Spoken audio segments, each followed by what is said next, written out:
ஒரு ஊர்ல ஒரு ஆள் இருந்தான். தையல் கடை வச்சிருந்தான்.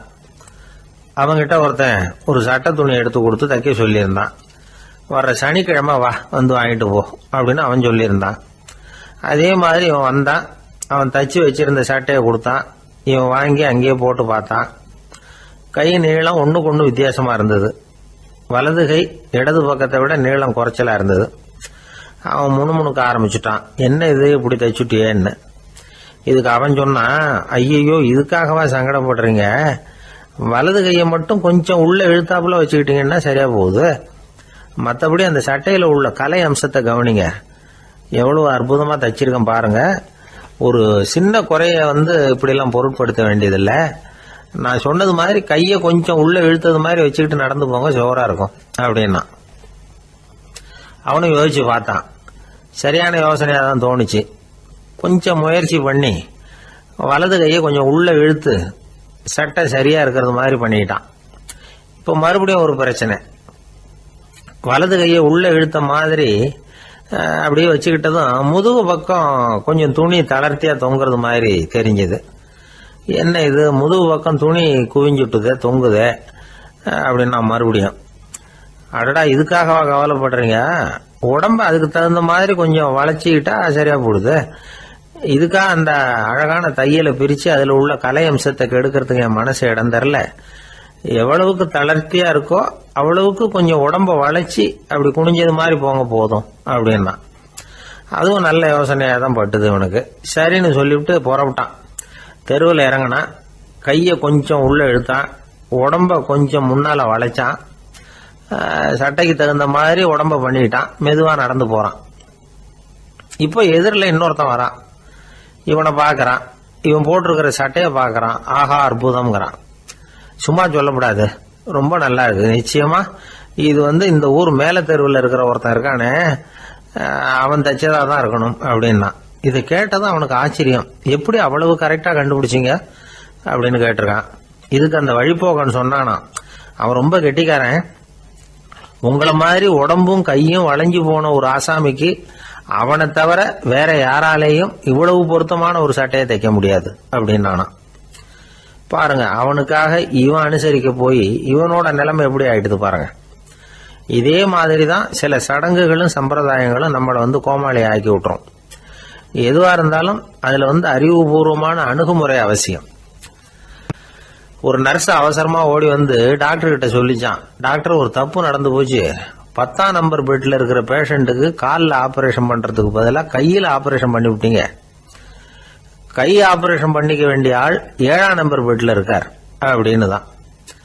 அதுக்கு ஒரு பதட்டப்படாம சொன்னாராம், பரவாயில்ல இவரை தூக்கி 7ஆம் நம்பர் பெட்ல போட்டுரு அப்படின்னாராம். வங்க நாவலாசிரியர் சரத் சந்திரர் ஒரு நண்பர் அவர்கிட்ட வந்தார். வழக்கமா எல்லா எழுத்தாளர்கள்கிட்டையும் கேட்கிற ஒரு கேள்வியை கேட்டார். நீங்க எழுத்துத்துறைக்கு வந்தது எப்படி, இதுதான் கேள்வி. அதை தெரிஞ்சு என்ன பிரயோஜனம்னார் சரத் சந்திரர்.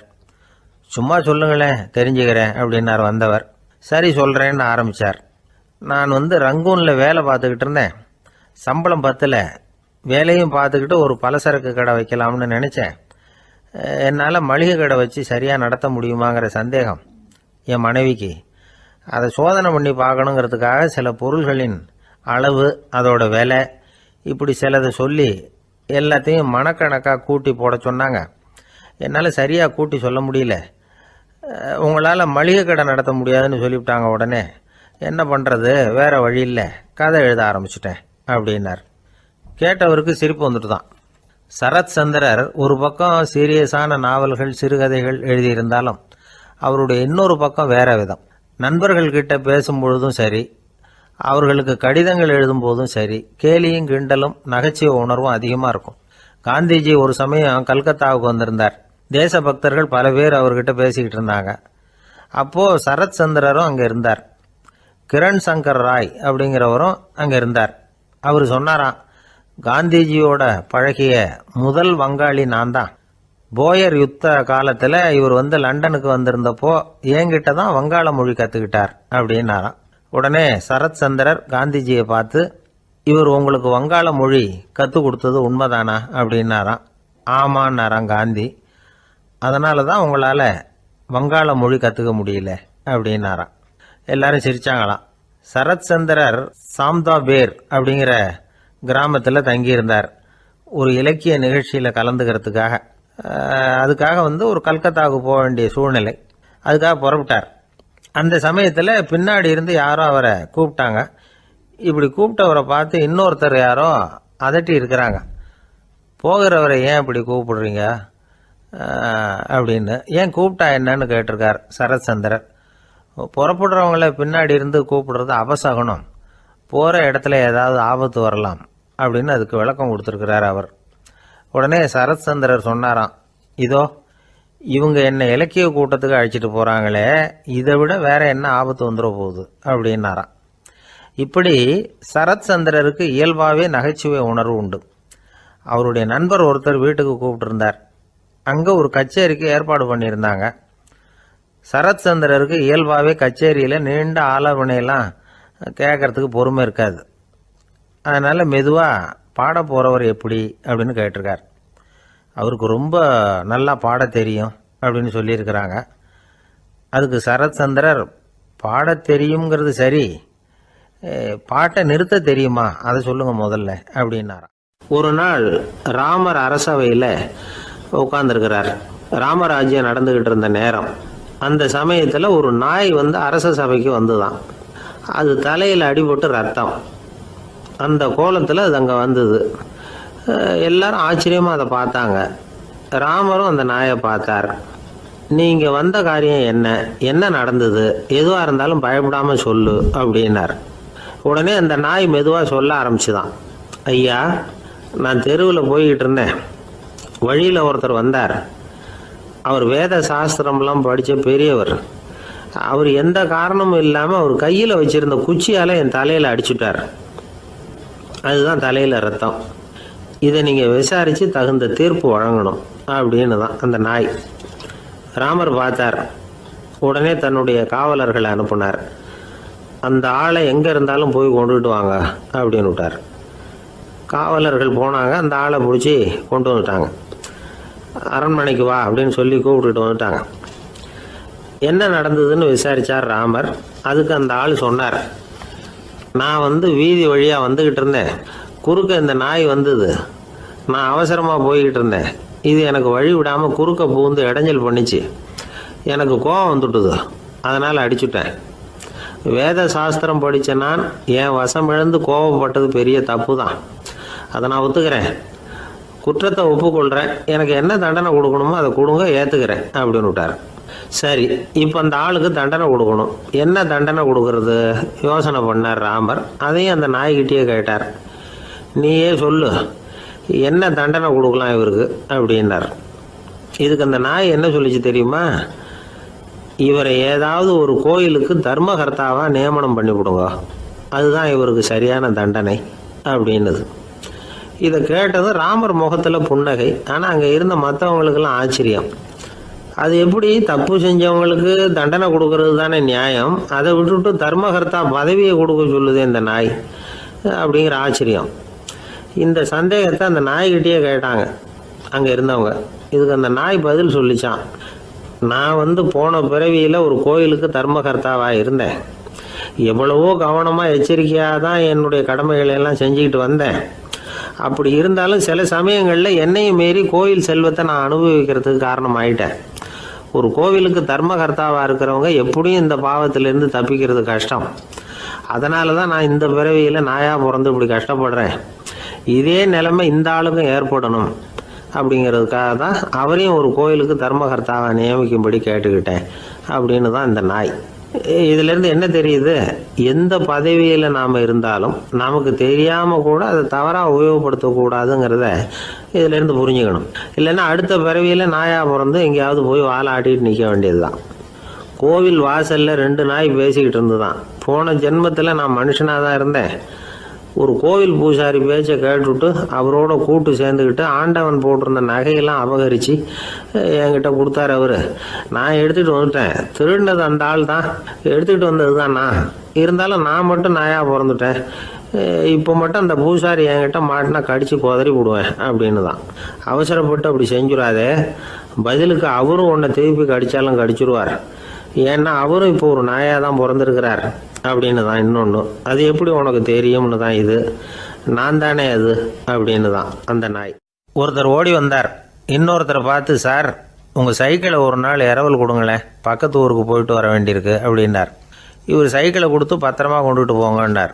சார் இதை பத்திரமா கொண்டு போகிறேன், கவலையே வேணாம், ஏன்னா இது உங்களோட சைக்கிள் அப்படின்னு நான் நினைக்கல, என்னோட சைக்கிளாக நினைக்கிறேன் அப்படின்னார். அதுக்கப்புறம் தான் இவருக்கு உண்மையாகவே பயம் வந்துட்டுது. ஏன்னா அவர் சொன்னது மாதிரி அதை தன்னோட சைக்கிளாகவே நினச்சி தள்ளிட்டு போட்டால் என்ன பண்ணுறது. எது எதை நம்முடையதாக நினைக்கணுங்கிறதுக்கு ஒரு வரையறை இருக்குது. சில பேர் ஆஃபீஸையே வீடாக நினச்சி விடுறது உண்டு. அப்படிப்பட்டவங்க கூட வீட்டை ஆஃபீஸாக நினைக்கிறதில்ல. ஏன்னா வீட்டில் இவர் ஆஃபீஸராக நடந்துக்க முடியறதில்ல. இதெல்லாம் ஒரு பக்கம் இருக்கட்டும். இப்போ விஷயத்துக்கு வருவோம். பொறியியல் மேதை டாக்டர் விஸ்வேஸ்வரய்யா இருந்தார் இல்லையா, பாரத ரத்னா விருதெல்லாம் கொடுத்தாங்களே. ஆஃபீஸ் வேலை வேறு, சொந்த வேலை வேறு அப்படிங்கிறதுக்கு ஒரு உதாரணமாக இருந்தவர் அவர். மைசூர் மகாராஜா கிட்ட திவானாக இருந்தார். அவர் ஒரு நாள் அரசாங்க வேலை காரணமாக வெளியூர் போயிருந்தார். ஹாசன்கிற ஊருக்கு பக்கத்தில் ஒரு பயண மாளிகை, அங்கே தங்கிவிட்டார். ராத்திரி அங்கே தங்கி இருந்துட்டு விடிஞ்சதும் ஊருக்கு திரும்புறதாக திட்டம். ராத்திரி தூங்கிறதுக்கு ரொம்ப நேரம் ஆகிட்டுது. ரொம்ப நேரம் வரைக்கும் அரசாங்க சம்பந்தப்பட்ட வேலைகளையே பார்த்துக்கிட்டு இருக்கிறார். அரசாங்க ஃபைல்கள் நிறைய இருந்தது. அதையெல்லாம் ஒவ்வொன்றா எடுத்தார், படித்து பார்த்தார், பரிசீலனை பண்ணார். அதில் எழுத வேண்டியதை எழுதினார், கையெழுத்து போட்டார். ஒரு வழியாக அந்த வேலையெல்லாம் முடிஞ்சுது. அதுக்கப்புறம் என்ன பண்ணார்னா, தன்னுடைய சூட்கேஸை திறந்தார். அதிலிருந்து 2 மெழுகுவத்தியை எடுத்து கொளுத்தி வச்சார். அந்த பயண மாளிகையில் அது வரைக்கும் எரிஞ்சிக்கிட்டு இருந்த மின்சார விளக்குகளை அணைச்சிட்டார். அதுக்கு பிறகு அந்த மெழுகுவத்தி வெளிச்சத்தில் சில புத்தகங்களை தொடர்ந்து படிக்க ஆரம்பிச்சிட்டார். அந்த பயண மாளிகையில் பணியாளராக இருந்தவர் இதை பார்த்துட்டு ஓடி வந்தார். மறுபடியும் மின் விளக்கை போடுறதுக்காக போனார். விஸ்வேஸ்வரய்யா அதை பார்த்துட்டு போட வேணாம்ட்டாராம். இது வரைக்கும் நான் அரசாங்க அலுவல்களை கவனிச்சிக்கிட்டு இருந்தேன், அதனால் மின் விளக்குகள் அப்போ எரிஞ்சதில் தப்பு இல்லை. இப்போ நான் புத்தகம் படிச்சுக்கிட்டு இருக்கேன், இது என்னுடைய சொந்த வேலை, இங்கே இருக்கிற மின் விளக்கு அதுக்காக ஏன் எரியணும் அப்படின்னு கேட்டாராம். இப்போ இருக்கிற சில அரசு பணியாளர்கள்கிட்ட இந்த சம்பவத்தை பேச்சோட பேச்சாக சொல்லி பார்த்தேன். அவங்களால இதை ஜீரணிக்கவே முடியல. நேர்மை தேவை தான் சார், அதுக்காக அவ்வளவு தூரத்துக்கு அது தேவையா அப்படிங்கிறாங்க. விஸ்வேஸ்வரய்யா அப்படி பண்ணினது தான் ஒரு நேர்மையாளர் அப்படின்னு இந்த உலகத்துக்கு நிரூபிக்கணுங்கிறதுக்காக இல்லை. தான் அப்படி நடந்து காட்டினா தன்னை சுற்றி இருக்கிறவங்களும் அதை கேள்விப்படுறவங்களும் முடிஞ்ச அளவுக்கு பொது வாழ்க்கையில், அரசு பணியில் நேர்மையை கடைபிடிக்க முயற்சி பண்ணலாமே அப்படிங்கிறதுக்காகத்தான். இப்போவும் சில பேர் இருக்கிறாங்க, இவங்க ஆஃபீஸ் வேறு வீடு வேறேன்னு நினைக்கிறதில்ல, அவ்வளோ உரிமை. ஒருத்தர் அப்படி தான், அவருக்கு அவசரமாக 5000 ரூபா தேவைப்பட்டது. ஆஃபீஸு பணத்தை எடுத்துக்கிட்டார். அந்த நேரம் பார்த்து ஆடிட் வந்துட்டுது. ஆப்பிட்டுக்கிட்டார். விசாரணை நடக்குது. அவர் சொல்கிறார், சார் நான் நேரம் காலம் பார்க்காம ஆஃபீஸில் வேலை செய்வேன், ஏன்னா அதை என்னோடய ஆஃபீஸாக நினைக்கிறேன். அவசரத்துக்கு அந்த பணத்தை எடுத்தேன், மறுபடியும் வச்சுடலாம்னு தான் இருந்தேன், அதுக்குள்ளே இப்படி ஆகிட்டுது. நீங்கள் என்ன நினச்சாலும் சரி, நான் ஆஃபீஸ் வேறு வீடு வேறு அப்படின்னு நினைக்கிறதில்ல, அது என்னோட சுபாவம் அப்படின்னார். விசாரணை பண்ணவர் தீர்ப்பு வழங்கினார். உங்கள் சுபாவத்துக்கு மதிப்பு கொடுத்து நானும் தீர்ப்பு வழங்குறேன். நீங்கள் கொஞ்ச நாள் ஜெயிலில் இருந்துட்டு வாங்க, அது உங்களுக்கு கஷ்டமாக இருக்காதுன்னு நினைக்கிறேன். ஏன்னா அங்கே போனாலும் நீங்கள் உங்கள் சுபாவப்படி வீடு வேறு ஜெயில் வேறேன்னு நினைக்க மாட்டீங்க அப்படின்னாராம். ஒரு தெருவில் சில சிறுவர்கள் விளையாடிக்கிட்டு இருந்தாங்க. ஏதோ ஒரு உயரமான கல்லை நடுத்தெருவில் வச்சு அதை சுற்றி சுற்றி ஓடி வந்துக்கிட்டு இருக்கிறாங்க. அது என்ன விளையாட்டோ அவங்களுக்கு தான் தெரியும். கொஞ்ச நேரம் அப்படி விளையாடிக்கிட்டு இருந்தவங்க விளையாடி முடிச்சதும் அந்த கல்லை நடுத்தெருவில் அப்படியே விட்டுட்டு அவங்கவுங்க வீட்டுக்கு ஓடி போட்டாங்க. அதுக்கப்புறம் அந்த வழியாக 2 பெண்கள் பேசிக்கிட்டே வந்தாங்க. பேச்சு சுவாரஸ்யத்தில் நடுத்தெருவில் இருந்த அந்த கல்லை கவனிக்கல.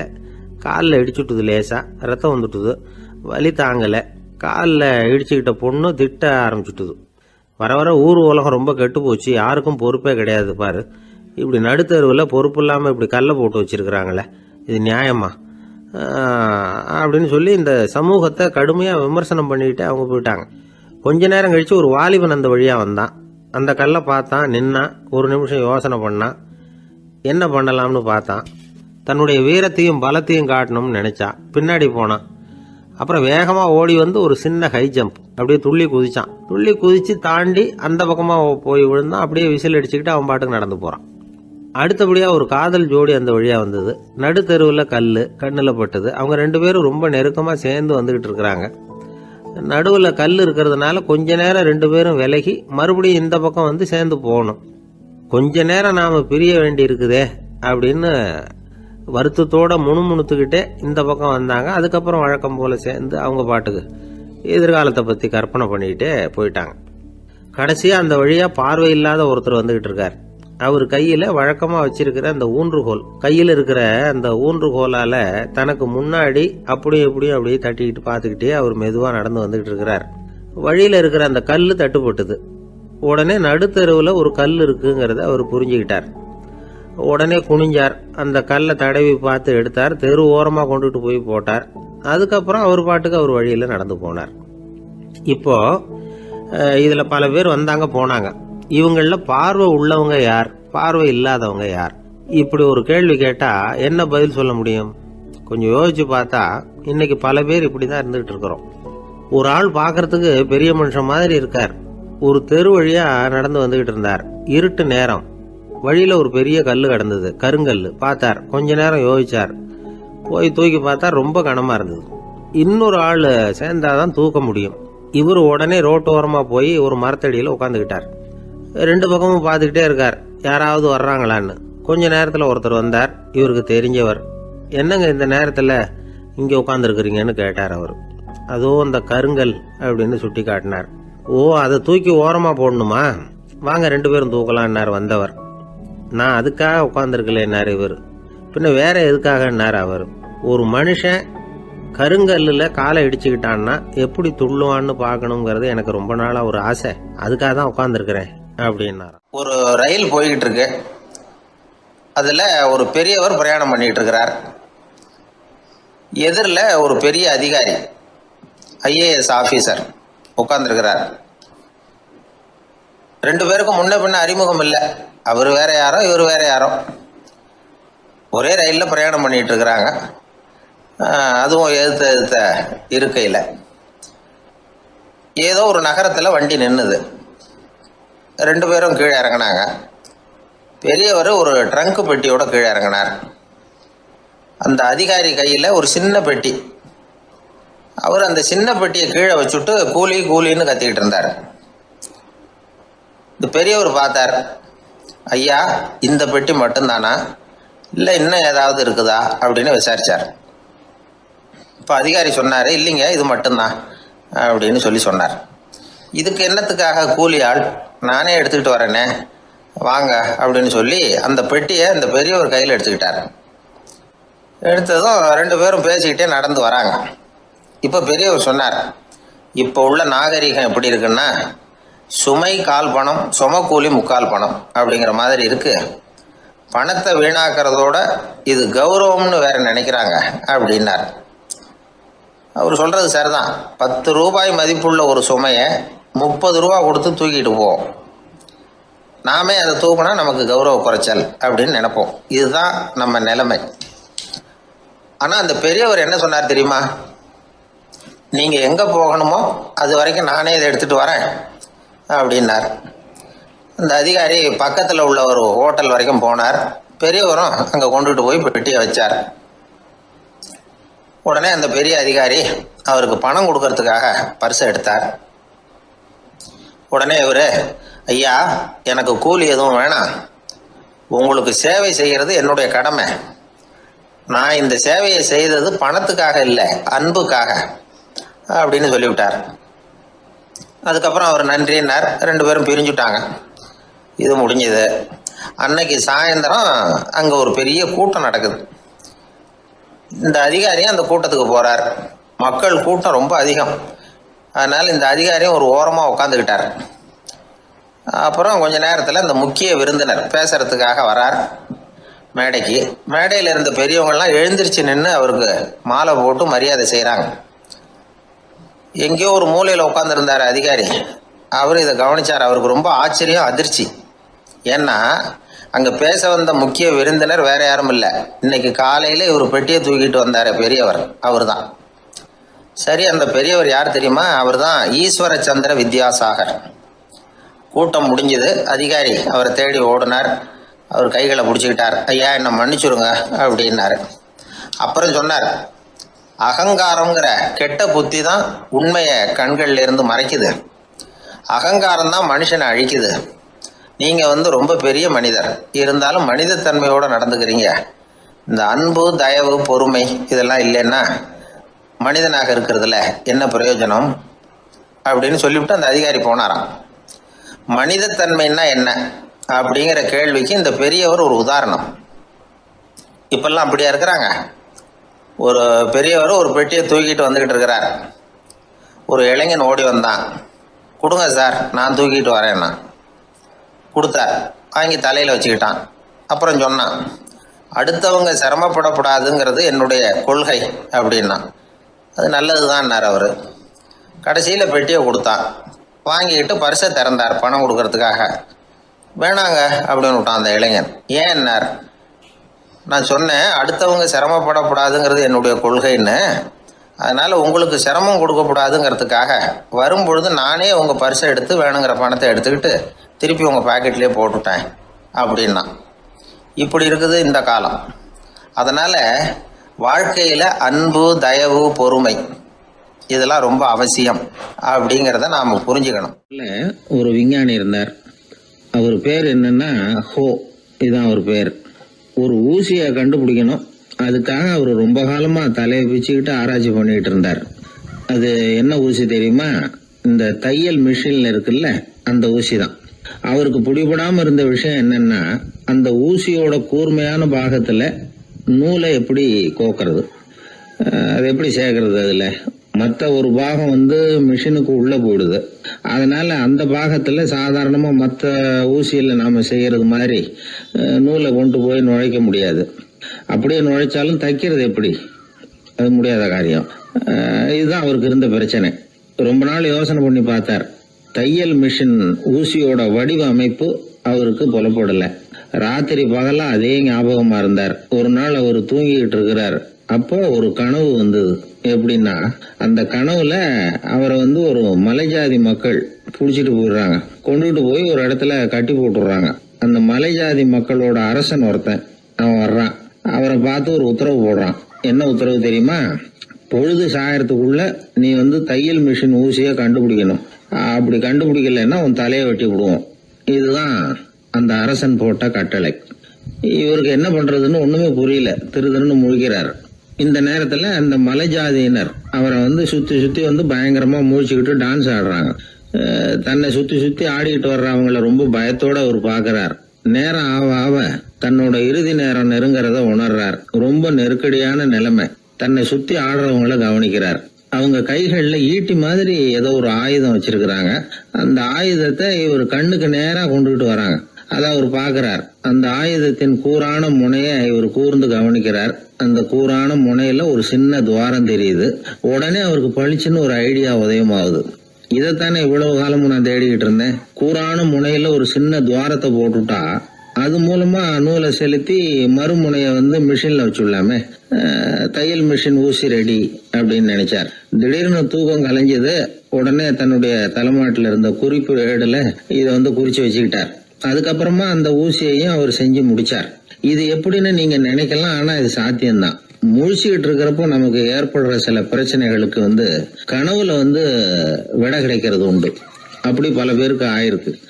உங்களையும் பல பேருக்கு இது மாதிரி அனுபவம் ஏற்பட்டிருக்கலாம். எந்த ஒரு செயலை பத்தி நினைக்கிறப்போ அந்த செயல் நம்ம நினைவுல ஒரு நல்ல வடிவம் பெறுது. ஒரு செயல் திட்டத்தை எந்த அளவுக்கு நாம நல்ல யோசனை செஞ்சு திட்டம் போடுறோமோ அந்த அளவுக்கு அதை சுலபமா செஞ்சு முடிக்க முடியும். அந்த விஞ்ஞானி நினைச்ச காரியம் அவர் எண்ணம் பூராவும் ஆக்கிரமிச்சது. அதனால அவர் நினைச்சது கனவுல உருவாகி அதுக்கு செயல் வடிவம் கிடைச்சிட்டுது.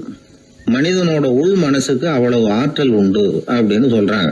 தூக்கத்தை ஆக்கபூர்வமா உபயோகப்படுத்துறது எப்படி அப்படிங்கறத பத்தி எல்லாம் இப்ப நிறைய ஆராய்ச்சி பண்றாங்களாம். பயிற்சி எல்லாம் வேற கொடுக்குறாங்களாம். அதனால தூக்கத்தை பத்தி லேசா நினைச்சுடாதீங்க. நமக்கு வேண்டியப்பட்ட ஒருத்தர், அவருக்கு தூக்கத்துல நடக்கிற வியாதி, அதுக்காக மருந்து சாப்பிட்டுக்கிட்டு இருந்தார். ஒரு நாள் அவரை பார்த்து கேட்டோம், ஏங்க உங்க தூக்கத்துல நடக்கிற வியாதிக்கு மருந்து சாப்பிட்டீங்களே, ஏதாவது முன்னேற்றம், ஏதாவது இம்ப்ரூவ்மெண்ட் தெரியுதா அப்படின்னு கேட்டோம். தெரியுதுன்னார். எப்படின்னோ, அதுக்கு அவர் சொல்றார், முன்னாடி எல்லாம் தூக்கத்துல ஒரு 10 அடி தூரம் நடப்பேன், இப்போலாம் ஒரு 40 அடி வரைக்கும் நடக்கிறேன் அப்படின்னு. ஒரு நாள் ஒரு 10-15 பள்ளிக்கூடத்து பிள்ளைங்க தேடிட்டு வந்தாங்க. உங்களை பார்த்துட்டு தான் போகணும், அதுக்காக தான் வந்திருக்கோம்னாங்க. என்ன விஷயம்னு கேட்டோம். நாங்கள்லாம் கூடி ஒரு முடிவு பண்ணியிருக்கிறோம், அதை உங்ககிட்ட சொல்லணும் அப்படின்னாங்க. அதுவும் ஒரு வாண்டு பையன் அதை சொன்னான். என்ன முடிவு அது அப்படின்னு கேட்டோம் ரொம்ப ஆர்வமாக.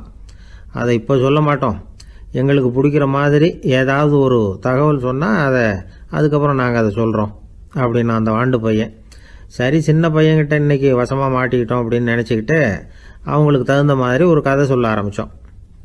அது என்ன கதைன்னா, ஒரு பெரிய காடு, அதில் பலவிதமான மிருகங்கள்.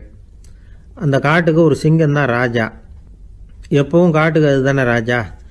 ஒரு பெரிய யானைக்கு இது பொறுக்கலை. என்ன இது, எப்போ பார்த்தாலும் இங்கே சிங்கத்துக்கே ராஜா பதவி கிடைக்கிது, நான்லாம் எவ்வளவு பலசாலியாக இருக்கிறேன், அப்படி இருந்தும் எனக்கு அந்த பதவி கிடைக்கலையே அப்படின்னு தனக்குள்ளே பொறுமிக்கிட்டே இருந்தது. ராஜா பதவியை நினச்சி ரொம்ப ஏக்கம், அதுக்கு பதவி மோகம். இந்த சமயம் பார்த்து ஒரு குள்ள நெறி கூட்டம் அதை தேடிட்டு வந்தது. ஐயா பெரியவங்களே, நீங்கள் இந்த காட்டுக்கு ராஜாவாக இருக்க ஆசைப்படுறீங்க, அதில் ஒன்றும் தப்பு இல்லை. ஆனால் அதுக்கு முன்னாடி நீங்கள் எங்கள் கூட்டத்துக்கு கொஞ்ச நாள் தலைவராக இருங்க, அதாவது ராஜாவாக இருங்களேன், உங்களுக்கும் ஒரு ட்ரைனிங் கிடைச்சது மாதிரி இருக்கும் அப்படின்னு சொல்லியிருக்குது இந்த கூட்டம், குள்ளநெறி கூட்டம். இதை கேட்ட உடனே யானைக்கு ரொம்ப சந்தோஷம் தாங்கலை. அதுதான் எப்போன்னு பதவிக்காக காத்துக்கிட்டு இருக்குதே. இருந்தாலும் கொஞ்சம் பிகுவோட, சரி நீங்கள்லாம் இவ்வளோ தூரம் என்னை தேடிட்டு வந்து கேட்கறதுனால மறுக்க முடியல அப்படின்னு ரொம்ப ஏதோ அவளுக்கு சிரமப்பட்டு ஒத்துக்கிறது மாதிரி ஒத்துக்கிட்டது. ஏதோ உங்கள் ஆசைக்கு கட்டுப்படுறேன், கொஞ்ச நாள் உங்கள் கூட்டத்துக்கு ராஜாவாக இருக்கிறதுக்கு சம்மதிக்கிறேன் அப்படின்னுது. உடனே அந்த யானை ராஜ நட போட ஆரம்பிச்சிட்டுது. யானை சாதாரணமாக நடந்தாவே எப்படி இருக்குங்கிறது நமக்கு தெரியும். அதுவே ராஜ நடந்தால் எப்படி இருக்கும் கற்பனை பண்ணி பாருங்கள். யானை முன்னாடி கம்பீரமாக போய்கிட்டு இருக்குது, தலைவர் இல்லையா, அதனால் குள்ள நரிகள்லாம் ரொம்ப அடக்கமாக அது பின்னாடி அணிவகுத்து போயிட்டு இருக்குது. ராஜா வாழ்க, மன்னர் வாழ்க அப்படின்னு கோஷம் வேற. யானைக்கு தலைகால் புரியல, அவ்வளவு சந்தோஷம். அந்த யானைக்கு செருக்கு, ஆணவம் எல்லாம் ஏற்பட்டு போச்சு. அதுக்கப்புறம் அது தரையை பார்க்குமா, நிமிர்ந்து நடக்க ஆரம்பிச்சுட்டுது. தரையை பார்க்குறதே இல்லை. அப்படி போயிட்டுருக்கிறப்போ ஒரு சதுப்பு நிலத்தில் திடீர்னு காலை வச்சுட்டுது. அவ்வளவுதான், கால் உள்ளே போட்டுது. இன்னொரு காலை எடுத்து வச்சுது, அதுவும் உள்ளே போட்டுது. அந்த 2 காலையும் எடுக்கிறதுக்காக அடுத்த 2 காலையும் அழுத்திச்சு, அதுவும் உள்ளே போக ஆரம்பிச்சுட்டுது. இப்போ 4 காலம் வசமாக சேத்துல அழுந்தி போச்சு, எடுக்க முடியல. குள்ள நரிகள்லாம் அதை சுற்றி சுற்றி வந்தது. சிலது சுற்றி நின்று டான்ஸ் ஆட ஆரம்பிச்சுட்டுது யானையை பார்த்துட்டு. இதை யானை பார்த்தது. என்ன இது, தலைவர் நான் தவிச்சிக்கிட்டு இருக்கிறேன், தொண்டர்கள்லாம் சுற்றி நின்று வேடிக்கை பார்த்துக்கிட்டு இருக்கிறீங்க, டான்ஸ் ஆடுறீங்க அப்படின்னு கேட்டுதான். தொண்டர்களே, தலைவர் நான் தவிச்சிக்கிட்டு இருக்கிறது உங்களுக்கு தெரியலையா? இப்போ உடனே உங்கள் தலைவரை காப்பாற்ற வேண்டியது உங்கள் கடமை இல்லையா அப்படின்னு கத்துச்சான் அந்த யானை. குள்ள நரிகளில் ஒன்று முன்னாடி நின்று அந்த யானையை பார்த்து தான், தலைவரே எங்களுக்கு ரொம்ப நாளாக ஒரு ஆசை, அந்த ஆசையை நிறைவேற்றிக்கிறதுக்காக தான் உங்களை எங்கள் தலைவராக ஏற்றுக்கிறோம்னு சொன்னோம் அப்படின்னு தான். என்ன ஆசைன்னு கேட்டிருக்கு யானை. யானை கறி சாப்பிட்டு பார்க்கணுங்கிறது எங்களுக்கு ரொம்ப நாளாக ஆசை, அது இன்றைக்கி தான் நிறைவேற போகுது அப்படின்னு தான் அந்த நரி. இதை கேட்ட உடனே அந்த யானை அப்படியே மூர்ச்சி ஆகிட்டு தான். நரிகள்லாம் அது மேலே ஏறி குதற ஆரம்பிச்சுட்டு தான். பதவி மேலே இருந்த பேராசை அந்த பலசாலியான யானையையே மாட்டி விட்டுட்டுது பார்த்தீங்களா அப்படின்னு சொல்லி முடித்தோம் இந்த கதையை அந்த சின்ன பிள்ளைங்கக்கிட்ட. சரிங்க, இப்போ நாங்கள் உங்களை தேடி வந்த விஷயம் என்னங்கிறத சொல்லவா அப்படின்னா ஒரு வாண்டு பையன். சீக்கிரம் சொல்லு தம்பி, சஸ்பென்ஸ் தாங்கலை அப்படின்னோம். அவன் மெதுவாக எங்களை பார்த்து சொல்கிறான், எங்களுக்கு கொஞ்ச நாள் நீங்கள் தலைவராக இருந்தால் தேவையில்லை அப்படின்னா. ஒரு நண்பர் சினிமா படம் தயாரிக்கிறவர், அவர்கிட்ட ஒரு நாள் பேசிக்கிட்டு இருந்தேன். அது எப்படி சார், நீங்கள் எடுக்கிற எந்த படமும் கையை கடிக்காத அளவுக்கு எடுத்துடுறீங்களே, அது எப்படின்னு கேட்டேன். அது ஒன்றும் பெரிய விஷயம் இல்லை சார், பெண்களுக்குன்னு சில உருக்கமான காட்சிகள், இளைஞர்களுக்குன்னு சில நடனங்கள், அடிதடி காட்சிகள், அப்புறம் வயசானவங்களுக்குன்னு சில ஆன்மீக காட்சிகள், சின்ன பிள்ளைங்களுக்கு சிரிப்பு, இப்படி எல்லாமும் சேர்த்து நான் படம் எடுக்கிறேன். மசாலா படம்னு பேர். இது ரொம்ப பெருசாக இல்லைன்னாலும் ஓரளவுக்கு சுமாராக ஓடிடும், கையை கடிக்காது அப்படின்னார். இது ஒரு உத்தி. சில பத்திரிகை ஆசிரியர்களும் இந்த உத்தியை கையாளுறது உண்டு. இந்த உத்திக்கு பார்னம் உத்தி அப்படின்னு பேர், பார்னம் எஃபெக்ட் அப்படின்னு சொல்லுவாங்க. அதாவது ஃபீனியஸ் டி பார்னம் அப்படின்னு ஒருத்தர் அமெரிக்காவில் இருந்தாராம். அதாவது 19ஆம் நூற்றாண்டில் அமெரிக்காவில் கொடிகட்டி பறந்த ஒரு சர்க்கஸ் நிறுவனத்தின் அதிபர் அவர். இந்த உலகத்தில் ஒவ்வொரு நிமிஷமும் ஒரு ஏமாளி பறந்துகிட்டே இருக்கிறான் அப்படிங்கிறது அவருடைய சித்தாந்தம். ஒவ்வொருத்தரையும் திருப்திப்படுத்துகிற அளவுக்கு அம்சங்களை கொஞ்சம் கொஞ்சமாக கலந்து கேளிக்கை நிகழ்ச்சிகளை நடத்தினது தான் அவருடைய மகத்தான வெற்றிக்கு காரணம். அதனால் அந்த உத்தியை யார் கடைப்பிடிச்சாலும் சரி, அதுக்கு பார்னம் உத்தி அப்படின்னு பேர் வந்துட்டுது. ஜோசியம் சொல்கிறவங்களுக்கும் இந்த உத்தி தான் கை கொடுக்குது. ஒரு விஷயத்தை ஒருத்தருடைய கோள் நிலைகள் அல்லது கையெழுத்து நிரூபிக்கிறதாக அவர்கிட்ட சொன்னால் அதை அவர் நம்பிவிடுவார். ஆனால் அந்த விஷயம் நல்லதாக இருக்கணும், நேர்மையானதாக இருக்கணும், அதாவது பாசிட்டிவாக இருக்கணும். 8ஆம் இடத்துல குரு, 9ஆம் இடத்துல சனி, நீங்கள் ஒரு பெரிய மேதை தான் அப்படின்னு சொல்லுவாங்க. கேட்குறவங்களுக்கு அதை மறுக்கிறதுக்கு மனசு வராது. அப்படி சொல்லும் பொழுது கூடவே என்ன கொஞ்சம் முன்கோபம் அதிகமாக இருக்கும், இருந்தாலும் அது உடனே மறைஞ்சிரும் அப்படின்னு சில அற்ப விஷயங்களையும் சொன்னாலும் அதையும் சரிதான்னு சொல்லி ஒத்துக்குவாங்க. ஆளுமையை எடை போடுகிற ஒரு நிறுவப்பட்ட உத்தியின் மூலமாக தன்னுடைய குணாதிசயங்கள் கண்டுபிடிக்கப்பட்டதாக அவர் நம்புறது தான் இதுக்கு காரணம். இந்த மாதம் பணத்தட்டுப்பாடு கொஞ்சம் இருக்கும், உடம்புல ஏதாவது கொஞ்சம் அசௌகரியம் இருக்கும், வீட்டுக்குள்ளே லேசாக மனஸ்தாபம் வரலாம், இது மாதிரி பொதுப்படையாக சிலதை சொன்னாலே போதும், மக்களை நம்ப வச்சுடலாம். இதெல்லாம் நமக்கு மட்டும்தான் ஏற்படுது அப்படின்னு சொல்லி அவங்க நினைக்கிறது தான் காரணம். இதுதான் பார்னம் உத்திங்கிறது. மனிதர்கள் பாராட்டுக்களை விரும்புகிறதும் விமர்சனங்களை வெறுக்கிறதும் பார்னம் உத்தியின் அடுத்த கூறு.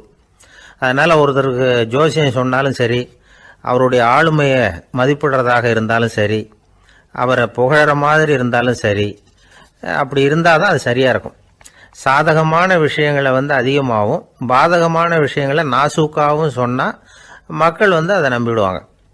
ஒருத்தரை கருமின்னு சொன்னால் ஏற்றுக்க மாட்டார். அதையே கொஞ்சம் மாற்றி நீங்கள் கொஞ்சம் சிக்கனமான ஆசாமி அப்படின்னு சொன்னால் நீங்கள் சொல்கிறது சரிதான் சார் அப்படிம்பார். நீங்கள் பெரிய செலவாளி தான், இருந்தாலும் நல்ல விஷயங்களுக்கு தான் செலவழிப்பீங்க அப்படின்னு சொல்லணும். இப்படி இந்த பார்னம் உத்தியை கடைபிடிச்சி இன்னைக்கு வெற்றிகரமாக காலம் தள்ளுறவங்க நிறைய பேர் இருக்கிறாங்க. இந்த உலகத்தில் ஒவ்வொரு நிமிஷமும் ஒரு ஏமாளி பறந்துக்கிட்டே இருக்கிறான் அப்படிங்கிறது தான் ஃபீனியஸ் பார்னம் அவர்களுடைய நம்பிக்கை. அதை விட அடுத்தவங்களை ஏமாளியாக நினைக்கிற மனுஷர்கள் தான் இன்னைக்கு உலகத்தில் ரொம்ப அதிகம். ஒருத்தர் தன்னுடைய மேல் அதிகாரிகிட்ட போய், ஐயா ஒரு நாள் லீவு வேணும், என் தங்கச்சிக்கு கல்யாணம் அப்படின்னார். அவரு பார்த்தார், ஒரு 10 நிமிஷம் வெளியில் இருங்கன்னார். 10 நிமிஷம் கழித்து கூப்பிட்டார், இதை பாருங்க, நீங்கள் சொல்கிறது பொய், இப்போ உங்கள் தங்கச்சிக்கு ஃபோன் பண்ணேன், அவங்க தனக்கு 2 வருஷத்துக்கு முன்னாடியே கல்யாணம் ஆகிட்டதாக சொல்கிறாங்க அப்படின்னார். உடனே இவர் சொன்னார், சார் இப்போ நீங்கள் சொல்கிறதும் பொய்யா தான் இருக்கணும், ஏன்னா நிஜமாக எனக்கு ஒரு தங்கச்சியே கிடையாது அப்படின்னார். ஒரு பெரிய காடு, அந்த காட்டுக்கு மத்தியில் ஒரு ஆசிரமம், அங்கே ஒரு முனிவர் இருந்தார். பல இடங்கள்லேருந்து வர்ற குழந்தைகளுக்கு அவர் பாடம் சொல்லி கொடுத்துக்கிட்டு இருக்கிறார். ஏழை பணக்காரர் அப்படிங்கிற வித்தியாசம்லாம் கிடையாதுங்க. எல்லாரும் அவர்கிட்ட தங்கள் பிள்ளைகளை அனுப்பி வச்சாங்க. மன்னர்களுடைய பிள்ளைங்க கூட அங்கே அவர்கிட்ட தான் படிக்கிறதுக்கு வருவாங்க. ஆனால் அந்த முனிவரை பொறுத்த வரைக்கும் எல்லா பிள்ளைங்களும் ஒன்று தான். இது யார் வீட்டு பிள்ளைன்னெல்லாம் பார்க்க மாட்டார், எல்லாரும் சமம். மாணவர்கள்லாம் அங்கேயே மாத கணக்கில் வருஷ கணக்கில் தங்கி இருந்து பாடம் கற்றுக்கிட்டு போகிறது வழக்கம். அவராக பார்த்து போன்னு சொல்கிற வரைக்கும் அங்கேயே இருக்கணும், படிக்கணும், குருகுல வாசம். ஒரு சமயம் ஒரு ராஜகுமாரனும் அவர்கிட்ட படிச்சுக்கிட்டு இருந்தான். அவனுக்கு ஒரு 15 வயசு இருக்கும். சில வருஷம் கழித்து இந்த முனிவர் தன்கிட்ட இருக்கிற மாணவர்களுக்கெல்லாம் பரீட்சை வச்சார். அவங்களுடைய அறிவு முதிர்ச்சியை கணிக்கிறதுக்காக பல சோதனைகள்லாம் வச்சார். ஒவ்வொருத்தராக பார்த்து, இனிமேல் நீங்கள் உங்கள் வீட்டுக்கு போகலாம் அப்படின்னு சொல்லி அனுப்பி வச்சுக்கிட்டு இருக்கிறார். எல்லாரும் போயிட்டாங்க. கடைசியாக மிஞ்சி இருந்தது ஒரே ஒரு மாணவன். அவனை மட்டும் வீட்டுக்கு அனுப்பல. யார் அந்த பையன் தெரியுமா? அவன்தான் அந்த ராஜகுமாரன். ராஜகுமாரனுடைய தந்தைக்கு, அதுதான் அந்த ராஜாவுக்கு, அங்கே வயசு ஏறிக்கிட்டே போகுது. என்ன இது, படிக்க போன பையன் இன்னும் திரும்பி வரலையே அப்படின்னு நினச்சார். வந்துட்டா சீக்கிரமாக அவனுக்கு பட்டம் கட்டிவிட்டு நாம் விலகிக்கலாமே அப்படின்னு நினச்சார். கல்யாணம் வேற பண்ணி பார்க்கணும் பையனுக்கு. ஆனால் பையன் வர்ற வழியை காணும். ராஜா பார்த்தார், சரி நேர்லேயே போய் என்னன்னு தெரிஞ்சிட்டு வந்துடுவோம் அப்படின்னு காட்டுக்கு புறப்பட்டார். அங்கே போய் முனிவரை பார்த்தார். முனிவர் இவரை அன்பாக வரவேற்று உட்கார வச்சார். அதுக்கப்புறம் ராஜா மெதுவா, எல்லாரையும் வீட்டுக்கு அனுப்பி வச்சுட்டிங்களாமே, ஏன் பிள்ளைய மட்டும் அப்படின்னு சொல்லி மெதுவாக இழுத்தார். முனிவர் இதுக்கு உடனே பதில் சொல்லலை. ராஜாவை கூப்பிட்டுட்டு போய் விருந்தினர் குடிசையில் தங்க வச்சார். அதுக்கப்புறம் சொன்னார், உங்கள் மகன் எல்லா பாடங்கள்லேயும் முதல் இடம் வாங்கியிருக்கான். இப்படி முதலாவதாக வர்ற மாணவனுக்கு நாங்கள் இன்னொரு தேர்வு வைக்கிறது வழக்கம். அதுலேயும் அவன் முதலாவதாக வந்துட்டான்னா அவன் ஒரு பெரிய வித்வான் அப்படிங்கிற கௌரவத்தை அடைஞ்சிருவான் அப்படின்னார். அதாவது முனிவர் அப்படி சொல்கிறார். அப்படி சொல்லிவிட்டு போயிட்டார் அவர். ராஜா அங்கேயே தங்கிட்டார். ராத்திரி படுத்து தூங்கினார். காலையில் எழுந்திரிச்சு அந்த குடிசைக்கு வெளியில் வந்தார் பல்லு விளக்கறதுக்காக. அந்த சமயத்தில் தூரத்தில் ஒருத்தன் ஒரு கையில் கோடாலியை வச்சுக்கிட்டு தலையில் ஒரு பெரிய விறகு கட்டை சுமந்துக்கிட்டு வந்துக்கிட்டு இருக்கிறது மாதிரி தெரிஞ்சுது. யாராவது விறகு வெட்டியாக இருக்கும் அப்படின்னு நினச்சார் ராஜா. கிட்ட வந்ததும் உத்து பார்க்குறாரு. பார்த்தா அது தன்னோட புள்ள. திகைச்சு போயிட்டார். என்ன இது, ஒரு ராஜகுமாரனை கூட இது மாதிரி வேலையெல்லாம் செய்ய சொல்கிறாங்களே அப்படின்னு நினச்சார். ராஜகுமாரன் விறகு கட்டை கொண்டுகிட்டு போய் கொல்லை பக்கம் வச்சான். அந்த சமயம் முனிவர் அங்கே வந்தார். என்ன மகனே, விறகு வெட்டிட்டு வந்துட்டியா? சரி, இப்போ ஒரு துடைப்பத்தை எடுத்துக்கோ, விருந்தினர் குடிசையின் வாசல் பக்கத்தை கூட்டி பெருக்கி சுத்தம் பண்ணு போ அப்படின்னார். அப்படியே செய்கிறேன் குருவே அப்படின்னு சொல்லிவிட்டு போனான். சுத்தம் பண்ண ஆரம்பிச்சிட்டான். ராஜா பார்த்தார் இதை. உடனே ஓடியாந்தார். மகனே, என்ன காரியம் பண்ணுற? துடைப்பத்தை கீழே போடுனார். இப்போ அந்த ராஜகுமாரன் சொல்கிறான், தந்தையே, இது என்னுடைய குருதேவரோட உத்தரவு. இங்கே நான் ஒரு மாணவன். இங்கே அரசனும் ஒன்று தான், ஆண்டியும் ஒன்று தான். குருதேவர் சொல்கிறத மறுக்காமல் செய்கிறது தான் எங்கள் கடமை அப்படின்னா. இந்த சமயம் முனிவர் அங்கே வந்தார். இவனை முதுகில் தட்டி கொடுத்தார். அப்புறம் ராஜா கிட்ட சொன்னார், அரசே, உங்கள் புள்ள எங்கள் கடைசி தேர்வுலையும் வெற்றி பெற்றுட்டான். பணிவு தான் மாணவர்களின் மிக உயர்ந்த குணம். குருநாதர் சொல்றது மனசுக்கு பிடிக்கலன்னா கூட மறுக்காம செய்யணும். அப்படி செய்யறதுனால எதை செய்யலாம் எதை செய்யக்கூடாது அப்படிங்கிற விவேகம் அவங்களுக்கு வந்துடும். செய்யக்கூடாததை கூட பெரியவங்க சொல்லிவிட்டா செஞ்சுதான் ஆகணும் அப்படிங்கிற பணிவு அவங்களுக்கு வந்துடும். இந்த குணம் வந்துட்டுதுன்னா அவங்க எத்தனை கடினமான வேலையா இருந்தா கூட ரொம்ப சுலபமாக செஞ்சு முடிச்சிருவாங்க. தூக்கத்திலேயும் அப்புறம் துக்கத்திலேயும் தோண்டு போட மாட்டாங்க. இந்த பணிவும் விவேகமும் அவங்கக்கிட்ட மன உறுதியை ஏற்படுத்தும். அந்த உறுதி உங்கள் பையனுக்கு வந்தாச்சு. இனிமேல் அவனை நீங்கள் அழைச்சிட்டு போகலாம். அவன் நிச்சயமாக பேரும் புகழும் பெறுவான் அப்படின்னார். ராஜா அவரை பார்த்து, குருதேவா, புரிஞ்சுக்கிட்டேன், என்னை மன்னிக்கணும் அப்படின்னாரு. அதுக்கப்புறம் மகனை அழைச்சிக்கிட்டு நாட்டுக்கு திரும்பி வந்துட்டார். இந்த கதையை இன்று ஒரு தகவலில் சொல்லுங்கள் சார், உங்கள் நிகழ்ச்சியில் சொல்லுங்கள் சார் அப்படின்னு சொல்லி மாணவர்கள் கேட்டால் பணிவாக இருக்கிறது எப்படி அப்படிங்கிறத புரிஞ்சுக்குவாங்க அப்படின்னு சொன்னார் ஒருத்தர். சரி சொல்லுவோம், அதுக்கு முன்னாடி நேர்லேயே ஒரு பையன்கிட்ட சொல்லி பார்க்கலாமே அப்படின்னு தோணுச்சு. உடனே ஒரு பையனை கூப்பிட்டோம். ஏன்பா, உங்கள் வாத்தியார் உனக்கு இது மாதிரி ஒரு பரீட்சை வச்சா என்ன பண்ணுவேன் அப்படின்னு கேட்டோம். நானும் அப்படி தான் சார் நடந்துக்குவேன், விறகு வெட்டுவேன், தொடப்பத்தினால கூட்டி சுத்தம் பண்ணுவேன், உடனே செஞ்சு முடிச்சிருவேன் சார் அப்படின்னா. பலே பரவாயில்லையே அப்படின்னோம். ஆமாம் சார், அப்படி செஞ்சால் தானே வீட்டுக்கு அனுப்புவார், இல்லைன்னா இன்னொரு வருஷம் இங்கேயே இருந்து படின்னு சொல்லி விடுவார், அதனால் அப்படி செய்வேன் அப்படிங்கிறான் அந்த பையன். வாழ்க்கையில் ரொம்பவும் அடிபட்டு அல்லல் போட்டுக்கிட்டு இருக்கிற ஒருத்தர் வந்தார். மனசு ரொம்பவும் நொந்து போய் பேசினார். இந்த உலகத்தில் மனுஷனாக பிறந்ததை விட மாடாக பிறந்திருக்கலாம் சார் அப்படின்னார்.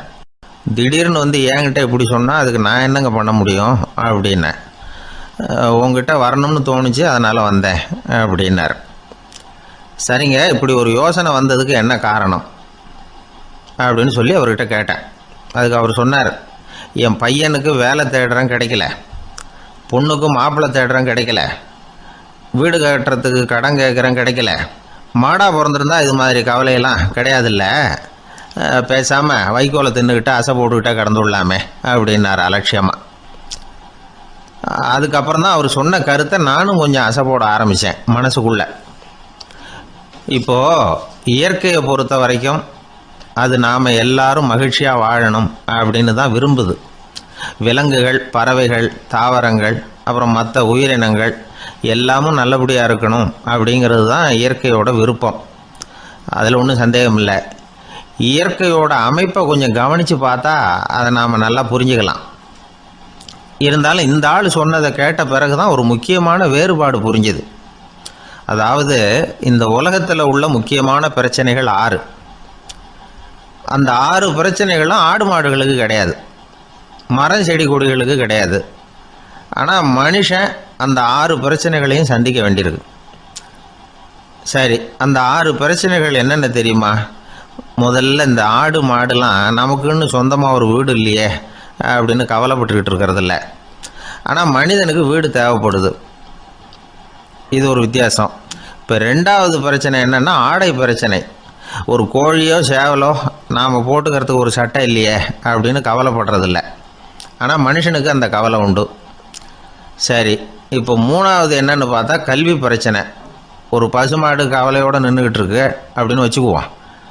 நீங்கள் அதுக்கிட்ட போய் ஏன் பசுமாடை கவலையோடு நின்றுக்கிட்டு இருக்கிற அப்படின்னு கேட்குறீங்க. என் கண்ணுக்குட்டிக்கு எல்கேஜியில் இடம் கிடைக்கல, டொனேஷன் கொடுக்கறதுக்கு கையில் பணமும் கிடையாது, சிபாரிசுக்கு யாரை பிடிக்கிறதுன்னு தெரியல, இப்படியா சொல்லிகிட்டு இருக்கோம். அதுக்கு அந்த கவலையெல்லாம் கிடையாது. ஆனால் மனிதனுக்கு அந்த கவலை உண்டு. 4வது என்னன்னு பார்த்தீங்கன்னா வேலைவாய்ப்பு பிரச்சனை. வேலை கிடைக்கலையே அப்படின்னு வேப்ப மரம் கவலைப்படுறதில்ல, ஆனால் மனுஷன் கவலைப்படுறான். 5வது என்னன்னு பார்த்தா கல்யாண பிரச்சனை. எருமை மாடு பசு மாடு எல்லாம் பொண்ணுக்கு மாப்பிள்ளை தேடிட்டாலே இது பேப்பரில் மணமகன் தேவை அப்படின்னு விளம்பரமாக கொடுக்குது, அதெல்லாம் கிடையாது. 6வது என்னன்னு பார்த்தீங்கன்னா பணம் சம்பந்தமான பிரச்சனை. ஆடு மாடுலாம் பணத்தை சேமிக்கணும்னோ ஏதாவது நிதி நிறுவனத்தில் முதலீடு பண்ணணும்னோ நினச்சிக்கிட்டு இருக்கிறதில்ல. பணத்தை எப்படி காப்பாற்றுறது அப்படிங்கிற கவலையும் அதுகளுக்கு கிடையாது. குதிரை குளம்போடு பிறக்குது, அதனால் அது காடு மேடெல்லாம் கவலை இல்லாமல் தெரியலாம். ஆடு உடம்புல ரோமத்தோடு பிறக்குது, அதனால் அது குளிரை பற்றி கவலைப்பட வேண்டிய அவசியம் இல்லை. ஆனால் மனுஷனை பார்த்திங்கன்னா அவன் தான் ஒன்றுமில்லாமல் பிறக்கிறான். ஏன் இந்த பாகுபாடு அப்படின்னு கேட்டால் இதை பற்றி கொஞ்சம் சிந்திச்சு பார்க்கணும். அதாவது இந்த சந்தேகத்தை ஒரு பெரியவர்கிட்டையும் கேட்டேன். அவர் சொன்னார் இதுக்கு பதில். அவர் இதே கேள்வியை இயற்கை கிட்ட கேட்டாராம். இயற்கை பதில் சொல்லிச்சான். வேறு யாருக்கும் கொடுக்காத ஒரு வலுவான கருவியை, ஒரு பவர்ஃபுல் வெப்பன் மனுஷனுக்கு கொடுத்துருக்குறேன்னு, அந்த கருவியை உபயோகப்படுத்தி அந்த 6 பிரச்சனையை மட்டும் இல்லை 6 கோடி பிரச்சனைகள் இருந்தாலும் அதையெல்லாம் சமாளிக்கலாம். அது கருவி என்ன தெரியுமா? அதுதான் 6வது அறிவு. அதை உபயோகப்படுத்தினா காலுக்கு செருப்பு தயார் பண்ணிக்கலாம், குளிருக்கு போர்வை தயார் பண்ணிக்கலாம், என்ன வேணும்னாலும் செய்யலாம் அப்படின்னு இயற்கை பதில் சொல்லிச்சான். அதனால் நாம் செய்ய வேண்டியது என்னென்னா இயற்கையை முதல்ல சரியாக புரிஞ்சுக்கணும். இயற்கையின் படைப்பையே நாம் சரியாக புரிஞ்சுக்கிறது இல்லையா, அதுதான் வேதனை. இந்த கதையை கேளுங்க. இப்போ நகரத்திலேருந்து ஒரு ஆள் கிராமத்துக்கு வந்தான். அங்கே ஒரு சிறுவன் மாடு மேய்ச்சிக்கிட்டு இருந்தான். நகரத்து ஆள் சொன்னான், எவ்வளவு அழகான பசு, அது சரி இதுக்கெல்லாம் ஏன் கொம்பு இல்லைன்னா. இதுக்கு அந்த பையன் பதில் சொன்னான், பசுமாட்டுக்கு கொம்பு இல்லாததுக்கு பல காரணங்கள் உண்டு. கண்ணுக்குட்டியாக இருந்தால் கொம்பு இருக்காது, பசு வளர்ந்து பெருசானதுக்கு அப்புறம் தான் கொம்பு முளைக்கும், இது ஒரு காரணம். சில சமயம் வளர்கிற கொம்பை எடுத்து விடுறது உண்டு, அது ஒரு காரணம். ஆனால் இதுக்கு ஏன் கொம்பு இல்லைன்னு கேட்குறீங்க. அதுக்கு என்ன காரணம்னா இது பசு இல்லை குதிரை அப்படின்னா. ஒரு ஊரில் ஒரு மன்னர் இருந்தார். அந்த ஊரில் அடிக்கடி சேவல் சண்டை நடக்கிறது வழக்கம். அரண்மனையில் ஒரு ஆள் இருந்தான். மன்னருக்காக அவன் ஒரு சேவல் வாங்கிட்டு வந்தான். சண்டை போடுறதுக்காக அந்த சேவலை தயார் பண்ணிகிட்டு இருந்தான். கொஞ்ச நாள் ஆச்சு. மன்னர் அந்த ஆளை கூப்பிட்டார். என்னப்பா சேவல் தயாராகிட்டுதா அப்படின்னு கேட்டார். இன்னும் அது தயாராகல மன்னா, இன்னும் வளரல, அதுக்கான தகுதி இன்னும் அதுக்கு வரல அப்படின்னா. எதனால் அப்படி சொல்கிறேன்னாரு. கோபம் ரொம்ப கடுமையாக இருக்குது அப்படின்னா. சரி அப்படின்னு விட்டுட்டார். மறுபடியும் கொஞ்ச நாள் ஆச்சு. இப்போ எப்படி நிலைமை, சேவல் தயாரா அப்படின்னார். இன்னும் இல்லை அரசே, மற்ற சேவல் எங்கேயாவது கூவுற சத்தம் கேட்டால் உடனே இது பரபரப்பாயிடுது, பக்கத்தில் ஒரு சேவலின் நிழலை கண்டா கூட இது பரபரப்பாயிடுது அப்படின்னா. சரி இன்னும் கொஞ்ச நாள் ஆகட்டும்னு விட்டுட்டார். கொஞ்ச நாள் ஆச்சு. இப்போ மறுபடியும் விசாரித்தார். இன்னும் நம்ம சேவலுக்கு அந்த தகுதி வரலமண்ணா, போராட்ட உணர்வு அதுக்கு இன்னும் இருந்துக்கிட்டு தான் இருக்குது, உள்ளே மெதுவாக தான் எரிய ஆரம்பிச்சிருக்குது போராட்ட உணர்வு, அப்படி இருக்கக்கூடாது, அது பற்றி எரிய வேண்டாமா அப்படின்னா. இன்னும் கொஞ்ச நாள் ஆச்சு. இப்போ எப்படின்னு கேட்டார். இப்போ அவன் சொன்னான், மண்ணா கிட்டத்தட்ட அது போருக்கு தயாராகிட்டுது அப்படின்னு நினைக்கிறேன்னா. எதனால் அப்படி சொல்கிற அப்படின்னு கேட்டார். மற்ற சேவலின் குரலை கேட்டால் அது அசைகிறதே இல்லை, ஒரு பொம்மை மாதிரி ஆயிடுது, அதுக்கு உள்ள ஒரு நுட்பமான விழிப்புணர்வு வந்துட்டுது, அதனால் அது அமைதியாக இருக்குது, மௌனமாக இருக்குது. இனிமே அதுக்கு இணையான சேவலே கிடையாது. வெற்றி பெற அது போராட வேண்டிய அவசியமே இல்லை. அதை பார்த்த உடனே எதிரி சேவல்கள் பயந்துட்டு ஓடி போடும் அப்படின்னு சொன்னானாம். அந்த சேவலை வளர்த்தவர் சி சிங் சு அப்படின்னு பேர். இந்த சுசுகி சொன்ன கதையும் அது. ஞானிகள் என்ன சொல்றாங்க தெரியுமா? அந்த சேவலின் ரகசியத்தை நீயும் கற்றுக்கொள், நீ அப்படி ஆயிடு, சண்டை போடாமலே வெற்றிகள் பெறுகிற நுட்பத்தை புரிந்துகொள். இதுதான் ஞானிகள் உபதேசம். ஒரு குரு கிட்ட ஒருத்தன் போயிருக்கிறான். எனக்கு சண்டை போட கற்றுக் கொடுங்கன்னா. அதுக்கு என்ன செய்யணும்னார். என்ன உங்கள் மாணவனாக சேர்த்துங்கண்ணா. சரி, இப்போ உன்னுடைய பலம் என்னன்னு கேட்டிருக்கார். இப்போ நான் தனி ஆளாக இருந்து ஒரு 100 பேரை சமாளிப்பேன் நானா. சரி, அப்படின்னா என்னுடைய மாணவனாக உன்னை சேர்த்துக்கிறேன்ருக்கார். சேர்த்துக்கிட்டார். 6 மாதம் பயிற்சி கொடுத்தார். அதுக்கப்புறம் இவனை கூப்பிட்டு கேட்டார், இப்போ உன்னுடைய திறமை எவ்வளவுன்னு. இப்போ நான் தனி ஆளாக இருந்து ஒரு 50 பேரை சமாளிப்பேன் நானா. இன்னும் உனக்கு பயிற்சி தேவைன்னாராம். தொடர்ந்து சில நுட்பங்களை எல்லாம் சொல்லி கொடுத்துருக்கிறார். 1 வருஷம் ஆச்சு. எல்லாத்தையும் கற்றுக் கொடுத்துட்டார். அப்புறம் கூப்பிட்டு கேட்டார், இப்போ உன்னுடைய திறமை எப்படிப்பா, எதிரிகள் எத்தனை பேரை உன்னால் சமாளிக்க முடியும்னாராம். அவன் சொன்னான், ஐயா, எதிரிகளின் பலம் என்னங்கிறத புரிஞ்சிக்காம அதை நான் சொல்ல முடியாதுன்னு நானும். இனிமேல் உனக்கு பயிற்சி தேவையில்லை, போயிட்டு வான்னு அனுப்பி வச்சுட்டாரான். ஒரு உண்மையை நாம் புரிஞ்சுக்கணும். அதாவது அடிக்கிறதுக்கு நமக்கு துணிச்சல் தேவையில்லை, அடிக்காமல் இருக்கிறதுக்கு தான் துணிச்சல் தேவை. அடித்தா திருப்பி அடிக்கிறவன் மன உறுதி உள்ளவன் இல்லை, அடித்தா திருப்பி அடிக்காமல் இருக்கிறான் பாருங்க, அவன் தான் மன உறுதி உள்ளவன். ஒருத்தன் தலை திரிக்க வேகமாக ஓடிக்கிட்டு இருந்தான். நான் எங்கடா ஓடுற அப்படின்னா, எதுக்க வந்தவன். ஒரு சண்டையை நிறுத்தத்தான் இப்படி ஓடுறேன் அப்படின்ட்டுருக்கான். யாருக்கும் சண்டை, எனக்கும் இன்னொரு ஆளுக்கும் சண்டை அப்படின்னு நானா. நம்ம உடம்புல ரத்த அழுத்தம் இருக்குதே, அது நல்லதா கெடுதலாம். உடனே அது கெடுதல்னு தான் சொல்லுவோம். ஆனா உண்மை அது இல்லை. இயற்கையா உள்ள ரத்த அழுத்தம் நம்ம உடம்புக்கு தேவையான ஒண்ணு. அந்த அழுத்தம் அதிகமா போனாதான் கெடுதல். அததான் நாம பிபின்னு சொல்றோம். ஆனா அது உண்மையிலேயே உயர் ரத்த அழுத்தம், ஹைப்பர் டென்ஷன். இதயம்ங்கிறது ஓயாம வேலை செஞ்சுக்கிட்டு இருக்கிற ஒரு பம்பு. இதயம் சுருங்கி ரத்தத்தை பம்பு செய்யறப்போ ரத்த அழுத்தம் கூடுதலா இருக்கும்.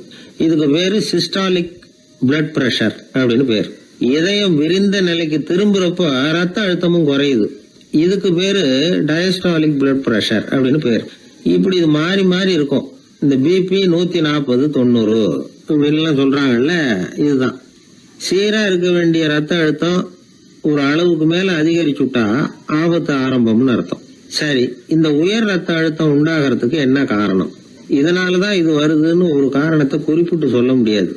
ஆனா வம்சாவளி காரணம், ரொம்ப டென்ஷனான சூழ்நிலையில வேலை செய்யறது, உடம்பு குண்டா இருக்கிறது, இதெல்லாம் இந்த ஹை பிபிக்கு துணை செய்யுது. அப்படிதான் எடுத்துக்க வேண்டியிருக்குது. இது கிருமியினால ஏற்படுற வியாதி இல்லை, உடம்புல ஏற்படுற ஒரு பழுது, அவ்வளவுதான்.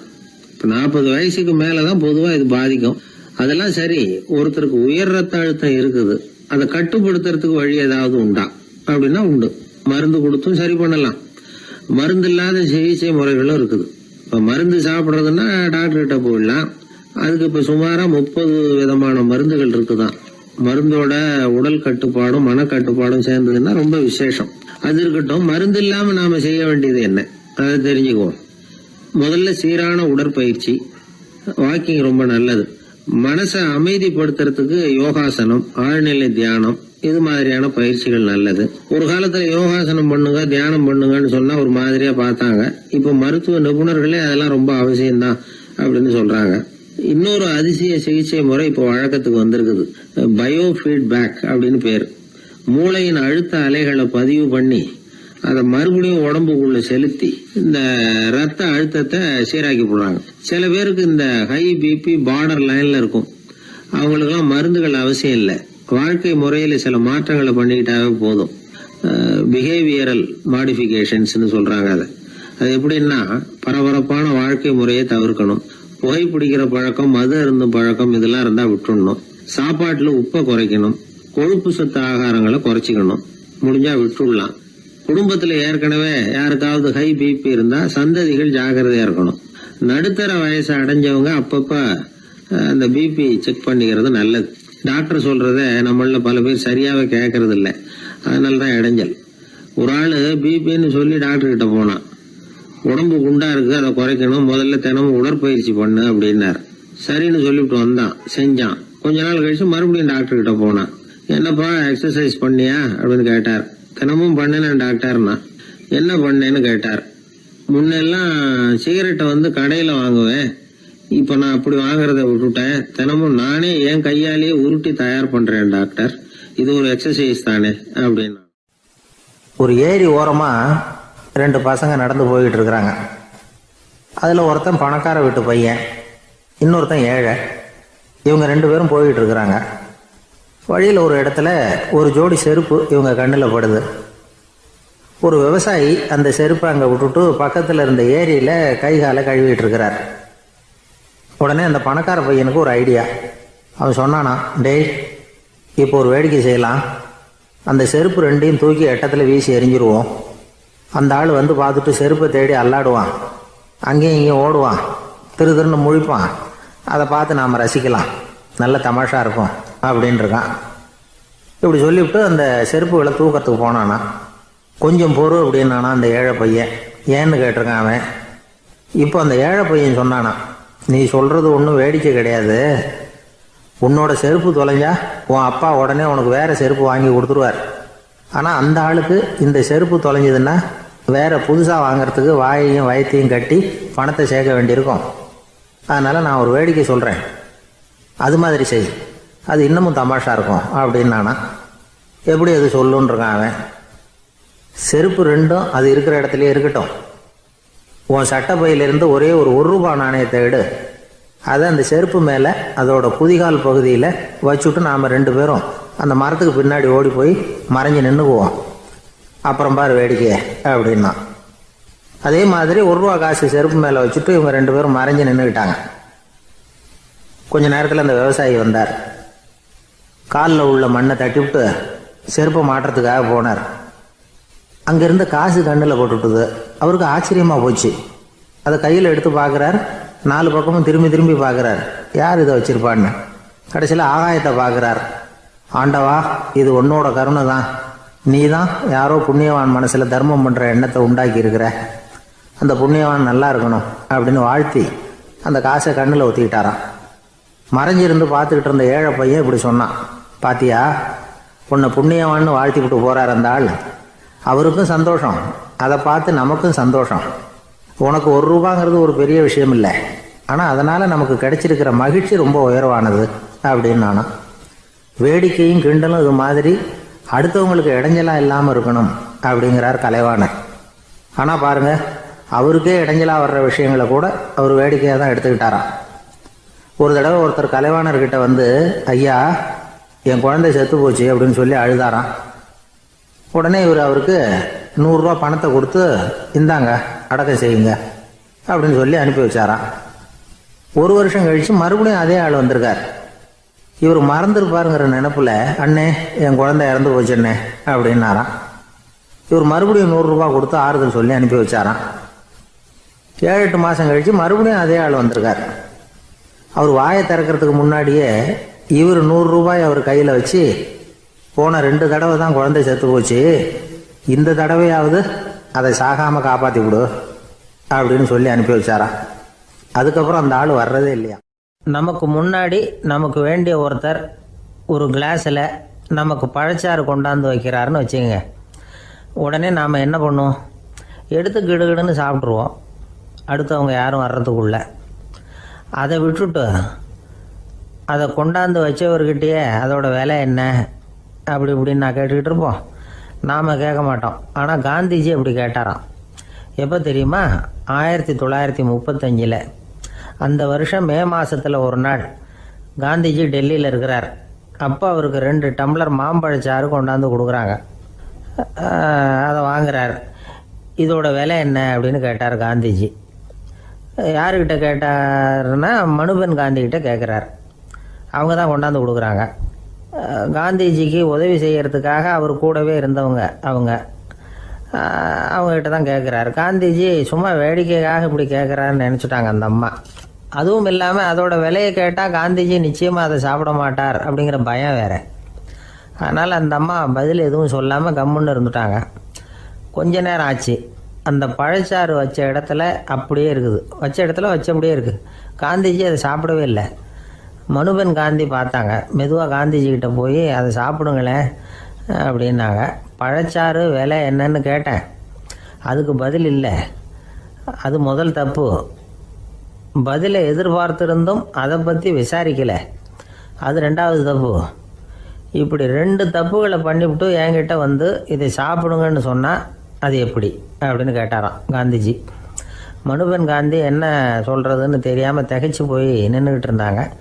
காந்திஜி தொடர்ந்து சொன்னாராம், இப்போ என் முன்னாடி வச்சிருக்கிற இந்த பழச்சாறு விலை சுமாராக ஒரு ₹1/2 இருக்கும். அது அந்த காலத்து மதிப்பு. இந்த பழச்சாறு இல்லாமல் கூட என்னால் இருக்க முடியும். ஆனால் அவசியமான பொருள்களை வாங்கிறதுக்கு கூட சக்தி இல்லாத மக்கள் இந்த நாட்டில் நிறைய பேர் இருக்கிறாங்க. அப்படி இருக்கிறப்போ எனக்கு என்னத்துக்கு இந்த விலை உயர்ந்த பானம்? இதை இப்போ நான் சாப்பிட்டா என் உடம்பு வேணும்னா ஆரோக்கியமாகலாம், ஆனால் என் மனசு அமைதி அடையாது. எனக்கு என்னுடைய உடல் ஆரோக்கியத்தை விட மன ஆரோக்கியம்தான் முக்கியம். அதனால் இதை நான் சாப்பிட மாட்டேன், எடுத்துகிட்டு போயிடு அப்படின்னாராம். அந்த சமயத்தில் ஒரு அகதி பொண்ணு 2 குழந்தைகளோட காந்திஜியை பார்க்குறதுக்காக வந்தது. வணக்கம் சொல்லிச்சு. காந்திஜி உடனே தனக்கு முன்னாடி இருந்த பழச்சாற்றை எடுத்து அந்த பொண்ணுக்கிட்டேயும் குழந்தைகள்கிட்டையும் கொடுத்து சாப்பிட சொன்னார். அவங்க அதை வாங்கி ரொம்ப சந்தோஷத்தோடு சாப்பிட்டாங்களாம். அதை பார்த்த காந்திஜி முகத்தில் ஒரு புன்னகை, ஒரு பரவசம், ஒரு திருப்தி. அவர் மனசு நிறைஞ்சி இருந்தது. அப்போ அவர் சொன்னாராம், ஆண்டவன் எனக்கு எப்பவும் சரியான சமயத்தில் கை கொடுப்பாருங்கிறது அதுக்கு இதுதான் அத்தாட்சி. நான் ஒரு இக்கட்டான சூழ்நிலையில் இருக்கிறப்ப கூட கடவுளின் கருணையால் அந்த சூழ்நிலை என்னை பாதிக்கலை. என் கூட இவ்வளோ நாள் பழகியும் கூட இங்கே இருக்கிறவங்க எனக்கு அதிக விலை உள்ள பழரசத்தை கொடுத்தாங்க. ஆனால் சரியான நேரத்தில் அதை சாப்பிட வேண்டியவங்களை என்கிட்ட அனுப்பி வச்சு என்னை சந்தோஷப்படுத்தினார் கடவுள், அவருக்கு நன்றி அப்படின்னாராம் மகாத்மா காந்தி. உடல் ஆரோக்கியத்தை விட மன ஆரோக்கியம்தான் எனக்கு முக்கியம்னு சொன்னார் பாருங்கள். அதை நாம் எல்லாரும் மனப்பூர்வமாக இன்றைக்கி சிந்திச்சு பார்க்கணும். இந்த காலத்தில் எல்லாரும் அப்படியா நினைக்கிறாங்க? எனக்கு தெரிஞ்ச ஒருத்தர் இருந்தார். தினமும் காலையில் ஒரு காஃபி சாப்பிட உட்கார்ற நேரத்தில் பக்கத்து வீட்டுக்காரர் வந்து சேருவார் கரெக்டாக. உடனே அவரும் தனக்குன்னு வந்திருக்கிற காப்பியை எடுத்து மனப்பூர்வமாக பக்கத்து வீட்டுக்காரர்கிட்ட கொடுத்துருவார். அதுக்கப்புறம் அவருக்காக வேறு காப்பி போட்டு கொண்டாந்து கொடுத்தாலும் வேண்டான்னு சொல்லிடுவார். ஆண்டவனாக பார்த்து சரியான நேரத்தில் அவரை எங்கள் வீட்டுக்கு தினமும் அனுப்பி வைக்கிறார் அப்படிம்பார். ஏன் அப்படி சொல்கிறீங்க அப்படின்னு கேட்டோம் ஒரு நாள். அதுக்கு அவர் சொல்கிறார், எனக்கு என்னோட உடல் ஆரோக்கியம்தான் முக்கியம். இதை கடவுள் புரிஞ்சுக்கிட்டு எங்கள் வீட்டு காப்பியை சாப்பிட்றதுக்கு தினமும் அடுத்த வீட்டுக்காரனை அனுப்பி வைக்கிறார் அப்படின்னார் அவர். ஒரு கடற்கரை ஓரம், அங்கே ஒரு சின்ன கிராமம். அந்த கிராமத்தில் ஒரு சின்ன பள்ளிக்கூடம். கடற்கரை ஓரத்தில் உள்ள ஒரு விடுதியில் ஓய்வுக்காக ஒருத்தர் வந்து தங்கியிருக்கிறார். பள்ளிக்கூடத்தில் ஏதோ விழா நடக்கிறது மாதிரி தெரிஞ்சுது. உடனே அவர் அந்த பக்கமாக வந்தார். இங்கே என்ன நடக்குதுன்னு விசாரித்தார். பள்ளி ஆண்டு விழா நடக்குதுன்னாங்க. உடனே போனார். கண்காட்சி ஒன்று வச்சுருந்தாங்க. உள்ளே போய் பார்த்தார். பள்ளிக்கூடத்தில் படிக்கிற மாணவர்களே சொந்தமாக தயார் பண்ண பொருள்களை காட்சிக்கு வச்சுருக்கிறாங்க. அந்த ஊர் மக்கள்லாம் அதை கூட்டம் கூட்டமாக போய் பார்த்துக்கிட்டு இருக்கிறாங்க. இவரும் ஆர்வமாக அதையெல்லாம் பார்த்துக்கிட்டே போகிறார். ஒரு இடத்துல ஒரு சின்ன ரயில் செஞ்சு வச்சுருந்தாங்க, மாணவர்களே தயார் பண்ணது. மின்சாரத்தால் அது ஓடுறது மாதிரி பண்ணி வச்சுருந்தாங்க. அதில் ஒரு சின்ன பொத்தான் இருக்கும். அது அமுக்குனா ரயில் ஓடும், சுற்றி சுற்றி வரும். மாணவர்கள் எதிரில் நின்று அதுக்கு விளக்கம் கொடுத்துக்கிட்டு இருக்கிறாங்க. இவர் அதை கவனித்தார். ரயில் ஓடுறத பார்த்தார். அங்கே நின்றுக்கிட்டு இருந்த மாணவர்கள்கிட்ட விளையாட்டாக கேட்டார், ஏன்பா இந்த ரயில் எதனால் ஓடுது அப்படின்னு கேட்டார் இவர். சக்தியினால் ஓடுது அப்படின்னாங்க மாணவர்கள். அது என்ன சக்தின்னு கேட்டார். அதுக்கு பேர் மின்சாரம் அப்படின்னாங்க. சரி, நீங்கள் மின்சாரத்தை பார்த்துருக்குறீங்களா அப்படின்னார். நாங்கள் பார்த்தது இல்லைங்க, ஆனால் இதை செய்யறதுக்கு எங்களுக்கு உதவி பண்ண ஆசிரியர் ஒரு பட்டதாரி, ஒரு கால் அவர் பார்த்துருக்கலாம் அப்படின்னாங்க. அவர் எங்கே இருக்காருன்னு கேட்டார். இதோ அழைச்சிட்டு வர்றோம்னு ஓடினாங்க. அவர் அழைச்சிட்டு வந்தாங்க. அவர்கிட்ட ஒரு பெரியவர் கேட்டார், மின்சாரத்தை நீங்கள் பார்த்துருக்குறீங்களா அப்படின்னு. மின்சாரத்தை பார்க்குறதாவது நான் பார்த்ததே இல்லை. நான் பார்த்தது அது செயல்படுற விதத்தை தான். அது விளக்கை வந்து எரிய வைக்குது, ரயிலை ஓட வைக்குது, இது மாதிரி எத்தனையோ எந்திரங்களை வந்து செயல்பட வைக்குது. ஆனால் உண்மையிலேயே அது என்னன்னு எனக்கு தெரியாது. ஒருவேளை இந்த பள்ளிக்கூடத்து தலைமை ஆசிரியருக்கு தெரிஞ்சிருக்கலாம், ஏன்னா அவர் ஒரு மேல்நிலை பட்டதாரி அப்படின்னாராம் அவர். சரின்னு போய் தலைமை ஆசிரியரை கூப்பிட்டுக்கிட்டு வந்தாங்க. அவர்கிட்டையும் இதே கேள்வி கேட்டாராம் அவர். மன்னிக்கணும், இந்த கேள்வி இதுவரைக்கும் யாரும் என்கிட்ட கேட்டதில்லை. சக்தியை யாரும் பார்க்க முடியாது, ஆனால் அது செயல்படும் விதத்தை தான் பார்க்க முடியும் அப்படின்னாராம் அவர். இப்போ இதுவரைக்கும் கேட்டுக்கிட்டு இருந்த பெரியவர் சிரிச்சார். சிரிச்சுட்டு சொன்னாராம், சரி, அதுக்காக ஒன்றும் கவலைப்படாதீங்க, என்னுடைய பெயர் தாமஸ் ஆல்வா எடிசன் அப்படின்னாராம். இதை கேட்டதும் அங்கே இருந்தவங்களுக்கெல்லாம் அதிர்ச்சி, ஆச்சரியம். என்னது, நீங்கள் தானா எடிசன்? நீங்கள் எவ்வளவு மின்சார கருவிகளை உண்டாக்கி இருக்கிறீங்க, நீங்களா இந்த கேள்வியை கேட்டது அப்படின்னாங்களாம். ஆமாம், நான் தான் கேட்குறேன், ஏன்னா நானே மின்சாரத்தை பார்த்தது கிடையாது அப்படின்னாராம் அவர். அன்புங்கிறது இப்படிப்பட்டது தாங்கிறார் ஓஷோ. அன்புங்கிறது நம்ம உடற்கூறு அமைப்பில் இல்லை, அது நம்ம உடம்புல உள்ள